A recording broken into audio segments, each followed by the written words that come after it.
ang pagbabalik ng ermitanyo. Simulan na natin ang kwento.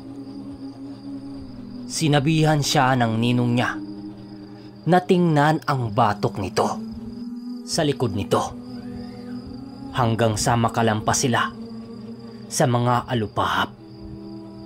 At nang lingunin siya ng ninong niya, ay nagamunggo ang pawis ni Busay. Pinagtatawanan siya nito at tinanong ng, "Tingnan mo nga yung itsura mo, Busay. Para kang nakakakita ng multo ah. Kasasabi ko lang sa'yo kaninang umaga na masanay ka na sa mga ganong bagay. At lalong-lalo na sa mga makikita mong kakaiba. Naku, marami pa yan." Wika nito. Napangiti lang naman si Busay dahil iniisip niya ang itsura niya habang nasa kalagitnaan sila ng mga alupahap. Si Ninong naman eh. Alam mo namang baguhan lang po ako sa mga ganito eh. Siguro masasanay rin po ako. Wika niya sa ninong. Habang papalapit sila sa bahay ng ninong niya, ay napansin niyang pakapal ng pakapal din ang hamog sa buong paligid.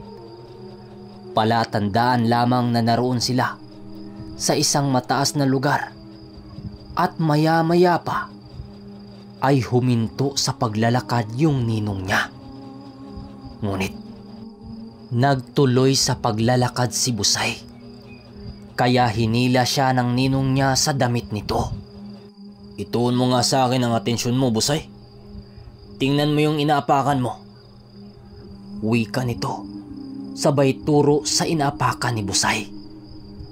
Nanlaki ang kanyang mga mata dahil ang nasa harap niya ay isang napakatirik na bangin at 1 pulgada na lamang ang layo ng paa niya dito. Napaatras naman si Busay at napaupo sa lupa habang sinasapo ang kanyang dibdib na noon ay grabe ang pagkabog. Agad naman siyang itinayo ng ninong niya at sinabing huwag ialis ang tingin niya rito. Maya-maya pa, huminto na sa paglalakad yung ninong niya at sinabing, "Oh, nandito na tayo sa bahay ko." Wika nito at nagsindi ng sulok na nasa tapat ng kanyang bahay. Tumambad kay Busay ang bahay na gawa sa kawayan at binuksan ng ninong niya ang pinto ng bahay. At pagpasok niya, agad niyang inikot ang kanyang paningin. Nakita niya ang ilang larawang nakasabit sa dingding. Larawan yun ng 2 bata. At ang ilan dito ay larawan ng mga taong hindi pamilyar kay Busay. Nilapitan siya ng ninong niya at itinuro ang 2 larawan ng tao, ng isang lalaki at isang babae. "Sila ang lolo at lola mo, at yan naman ay ako at yung tiyuhin mo nung bata pa kami. Ang totoo kasi niyan, magkakambal kami ng tiyuhin mo. At ang bahay na ito ay ang dati naming tirahan. Simula nang mag-asawa ang tiyuhin mo, naiwan na lang ako dito ng mag-isa. Kaya inalagaan ko ito ng maayos." Wika nito at agad niyaya si Busay na pumasok sa isang silid. Doon na malinaw kay Busay ang totoong pagkatao ng tiyuhin niya at ng ninong niya mismo. "Ninong, kaninong kwarto ito?" tanong ni Busay. "Yan, kwarto yan ng tiyuhin mo. Dito ka matutulog hanggang nandito ka. Kaya ilagay mo na ang mga gamit mo dyan. Ipagpag mo lang ang katre. Medyo matagal nang hindi nagagamit eh." Wika nito. At nang matapos nang magsalita ang ninong niya, agad na din itong pumunta ng kusina para initin yung kanilang ulam. Nang matapos nang ayusin ni Busay ang kanyang mga gamit, agad din naman siyang lumabas upang tulungan ang ninong niya na makapaghanda ng pagkain. At habang nagmamasid sa ninong niya, tumingin lang naman ito sa kanya at ngumiti. "Oh, bakit ka ganyan naman makatitig sa akin, Busay, ha? Ngayon ka lang ba nakakita ng lalaking gumagawa sa kusina?" Natatawang wika nito. Napangiti lang naman si Busay at naglagay ng mga plato sa mesa. Maya-maya lang ay naghain na ng pagkain ng kanyang ninong. Bihag ng manok at karne ng baboy ramo ang naging ulam nila. Nung gabing yon ay nahuli nila ito habang papakyat sila ng bundok. Habang kumakain ay sinabi sa kanya ng kanyang ninong na kinabukasan ay magsisimula na ang kanyang pagsasanay. Napalunok lang naman ang laway si Busay nang wala sa oras dahil magiging mahirap ang mga pagsasanay na pagdadaanan niya. Gayunpaman, wala na siyang magagawa dahil tinatanggap na niya ang pamana sa kanya ng kanyang tiyuhin na nagpalaki sa kanya at may tungkulin siya na dapat gampanan ng mga panahong yon. Matapos kumain ay agad nang nagpahinga si Busay sa silid ng kanyang tiyuhin. At habang nakatitig sa ilaw ng gasera ay unti-unti nang nakatulog si Busay. Laking gulat na lamang niya nang may kumabog sa tabi niya at nang mapabalikwas siya upang tingnan ito, ang ninong niya pala. "Oh, halina't bumangon ka dyan. Magsisimula na ang pagsasanay mo." Wika nito habang nakangiti. Napansin ni Busay na nakapag-ahit na din ito ng kanyang mahabang balbas. Ipinusod na din ito ang kanyang napakahabang buhok at nagulat si Busay dahil magkamukha ito ang kanyang ninong at nang nasira niyang tiyuhin. "Opo, ninong. Susunod na po ako," tugon ni Busay at agad na din itong bumangon. Paglabas nito ay napanganga na lamang siya dahil sa ganda ng tanawin. Nasa tuktok sila ng bundok. Natanaw mula doon ang lahat ng kapatagan.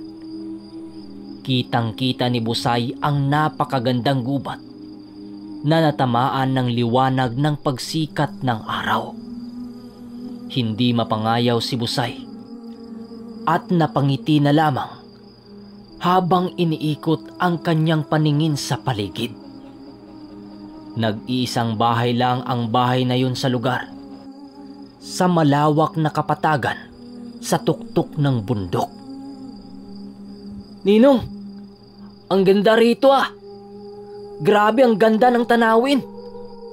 Wika nito na tila batang ganon lang nakakita ng ganong tanawin. "Alam mo bang paborito namin ng tiyuhin mo ang bahaging yon? Halika't pumunta tayo roon." Wika nito, sabay turo ng malaking puno ng lapnisan at puno ng lamyo na magkadikit na nakatayo sa gilid ng bangin.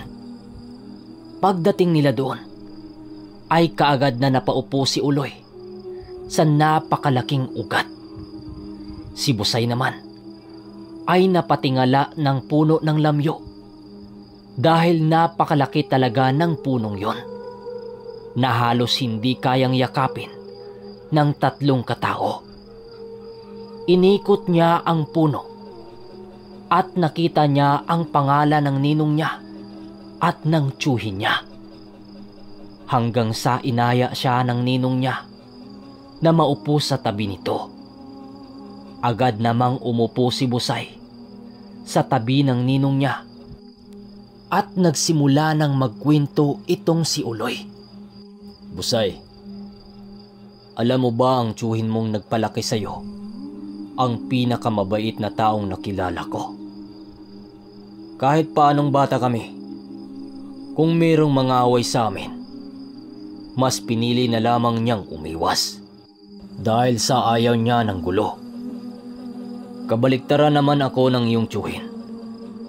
Ako kasi yung tipong hindi pinapalampas ang nang-aapi sa amin eh. At sa sobrang bait ng tiyuhin mo, siya pa ang humihingi ng tawad sa mga nang-aapi sa amin. Ibang klase, di ba? Wika nito. At napansin ni Busay na nangingilid ang luha nito. At maya-maya pa, tumayo ito at nagsalita ng, "O siya, halika na at magsasanay na tayo. Turuan muna kita ng tamang paghawak ng espada dahil ito ang pinakaunang mong panlaban kung sakaling malagay ka sa alanganin." Wika ng ninong ni Busay at agad itong naghagis ng patpat sa kanya. Ang unang laban mo ay ang postura ng paghawak ng espada. Ngayon sundan mo ang ginagawa ko. At sa tagal-tagal ng pagsasanay na ginawa nila, ay naging mahusay si Busay sa paghawak ng sandata.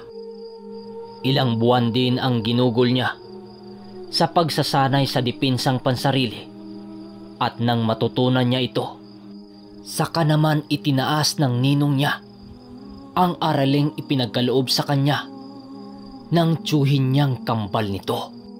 Busay, alam mo namang matagal mo nang hinihintay ang ituro ko sa iyo. Ang mga dasal, hindi ba?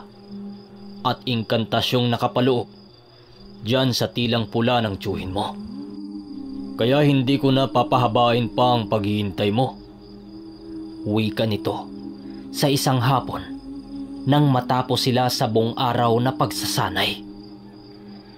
Pinagpapahinga niya muna si Busay ng gabing yon.